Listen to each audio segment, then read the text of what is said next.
अस्सलामु अलैकुम वरहमतुल्लाहि वबरकातुहू।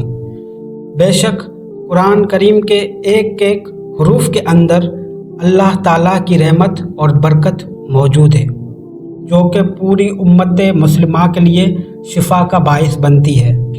वो बात अलग है कि हम चंद लोग ही इन रहमतों को समझ पाते हैं और उनसे फ़ायदा उठाते हैं।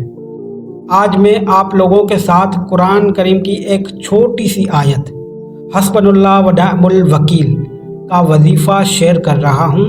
ये वजीफ़ा ख़ास करके उन लोगों के लिए है जिनके माली मामलात ख़राब हों, रोज़ी रिज़्क़ में परेशानी हो या रिश्ते में बहुत रुकावटें दरपेश आ रही हो, जिसकी वजह से बहुत परेशानियाँ आती हो।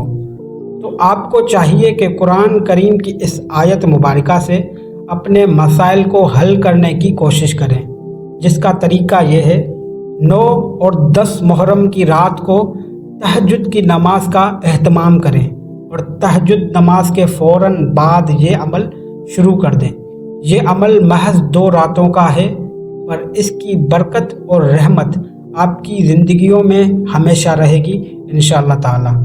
तो इस आयत मुबारका का बाद नमाज तहज्जुद 9 और 10 मुहर्रम को अव्वल आखिर दुरूद शरीफ बारगाह हुजूर सल्लल्लाहु अलैहि वसल्लम 3 मरतबा और फिर 1001 मरतबा हस्बुनल्लाह व निअमुल वकील हस्बुनल्लाह व निअमुल वकील पढ़ना है। और पढ़ने के बाद अपना मकसद दुआ के ज़रिए रब की बारगाह में बयान करना है।